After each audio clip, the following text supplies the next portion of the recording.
the place where Louis dwells, to the dear old temple square we love so well. Sing the whip-and-poofs assemble, with their voices raised on high, and the magic of their singing cast its spell. Good evening. I'm Dr. Ross Riggs, and I'm the director here at Security Consulting Investigations.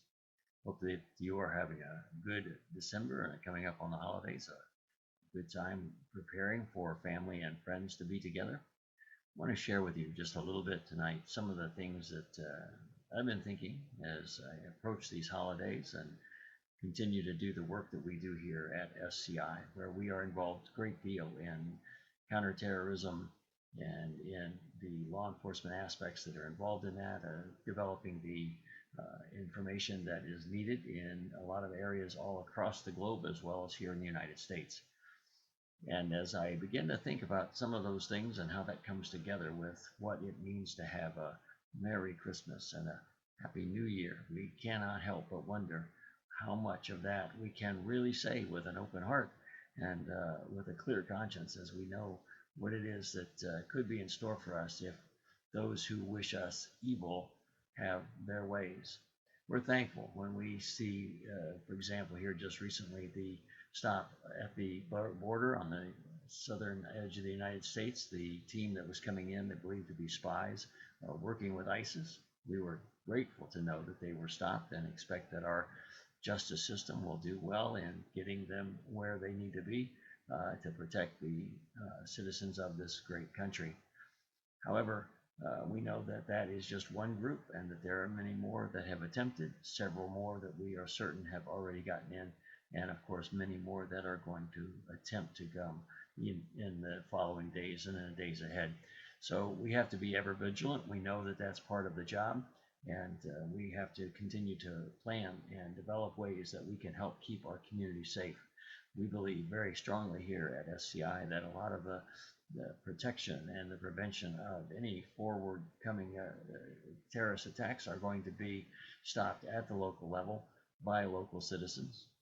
We are appalled at some of the things that we see going on with Washington and with the politics of our country at this time, and of course we are wanting to just touch on those briefly as we think about some of the things that we've been reading. Just coming out in recent edition of a magazine we love to read called The Weekly Standard, and discussion about banning the box, getting rid of the box on applications where an individual who is seeking employment has to mark whether or not they have a felony conviction in their record. Now, I don't know about you, but to me that seems like common sense, that if you're an employer, you want to know what type of person you're getting, and it's dependent upon them right at the beginning to be honest and forthright in letting you know as the prospective employer that they have had trouble in the past. The whole issue about banning the box comes from the idea that some people, and according to many people, have felonies that would not affect their ability to work in the particular job, whatever that might be, and that it's not fair, supposedly, for them to be excluded right at the beginning because of some past indiscretion. It's interesting that Hillary Clinton herself has come out and said that when she becomes president, if she should, one of the things that she will do is to work to ban the box. In an interesting article, she has a quote where obviously I expect a Freudian slip. I don't know if she was thinking about any particular person in her mind when she said this, but let me just read this quote to you here. Again, this is from the Weekly Standard. And she says, earlier today, I announced that as president, I will take steps to ban the box. I announced that as president, I believe that former presidents won't have to declare their criminal history at the start of the hiring process. Well, I don't know how many previous presidents are having to fill out an application form to get a job, but whether or not we're hiring a former president, we certainly hope that they have not committed a felony in their past. Again, I'm not sure who she was thinking of when she said that, but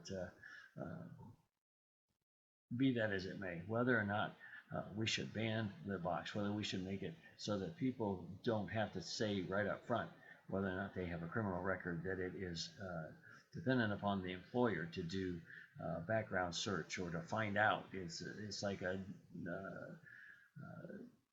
no harm, no foul kind of thing. If you can't find out that I've got a felony record, then I guess that's your problem as the employer. Well, that kind of thinking is what's gotten us into the place where we're at now as a country. We need to get rid of that kind of garbage right at the beginning. Another issue that came up recently and just boggles my mind, and that is the President Obama was trying to put together a group of people, advisors at a cabinet level post. I mean, not that they're going to be cabinet, but that they're at that high a level of discussions. They're going to be coming in to help him understand how the United States can have a better relationship in the Middle East.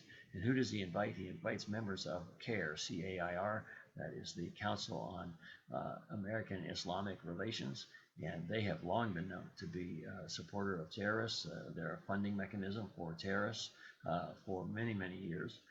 The FBI has come out and specifically labeled them as a terrorist support group. But now President Obama has decided to just forget about that, bring them into the White House, and allow them to be representatives, supposedly, of the Muslim culture. They're going to help him know how to have a better relationship in the Middle East. And that's farcical. It would be comical if it were not so pathetic. We're hopeful, however, though, that things will change, and that change will happen soon, and it's going to happen even at the highest levels of our government. So with those thoughts, we look at those kind of things, and then we begin to think about Christmas again, and we think about when we ask our friends and our family to come and to join us in celebration of the birth of Christ, and also in the celebration of the new year to come, how we can honestly say Merry Christmas and have a Happy New Year. We can wish that, but can we truly believe that we can make a difference in helping that come to be? Well, I want to share with you just one quick story, and that's about a man who he lived just about 150 years to 200 years after the birth of Christ, and he lived in a small town, just a small village in the country of Turkey. And he was a Greek Orthodox pastor in that area. He was a bishop for that congregation in this small village. He too looked around, and he saw the plight of his people. He saw the poverty. He saw the hunger. And I think very likely he was overcome by the amount of poverty and the depth of that hunger. And he had to have, I'm certain, many sleepless nights trying to determine what it was. What could he, as just one person, leading this small church in this small village, what kind of difference could he make? Well, as he gave it more and more consideration, apparently it was brought to his thinking that he could make a difference one person at a time. He could reach out and he could touch people right where their need was the greatest. He could provide food to a family. He could provide clothing to people who were in need of clothing. He could provide a place of shelter for a few days. Small gifts in small ways to impact people in a very large way. As I said, this bishop, this pastor of this small Greek Orthodox community, a couple hundred years after the birth of Christ, made an impact. He made an impact on the people around him, the people that he cared about. And even to this day, we think about him when Christmas comes. I'm sure he didn't think that what he was doing mattered all that much. He could see the joy in the eyes and the faces of the people that he was helping, but to think that it would be something that would continue on long after he was gone, I can't even begin to imagine what he would think. That 2,000 years later, we're still remembering him, remembering what he did. I don't doubt that we are probably remembering him in ways that he would not want to be remembered, but we are in fact remembering what it was he did and what he tried to do. And there is no one on the face of the earth, I don't believe, when it comes time for Christmas, who doesn't know who St. Nicholas is. Yes, each and every day around the Christmas time, Our own children know and hear about Santa Claus. And what did he do? He helped one person at a time. When he saw a need, he took care of that need the best way that he could, in whatever way that he could. That's what it was all about. And now, 2,000 years later, we're remembering Santa Claus, St. Nicholas, for what it was he did. Perhaps that's just exactly what we need to do. In days when it seems dark, when it looks like ISIS is winning, when it looks like the bad guys are on every street corner, when it looks like those in Washington are paying no attention whatsoever, we need to look around in our own hometowns, in our own neighborhoods, perhaps in our own families, see where the needs are, reach out and fill those needs. Let's have a Merry Christmas and a Happy New Year. May they be Christ-filled and Christ-centered. I'm Dr. Ross Riggs.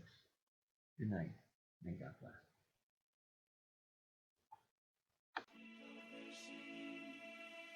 Of the songs we love so well, shall I wasting and the warning and the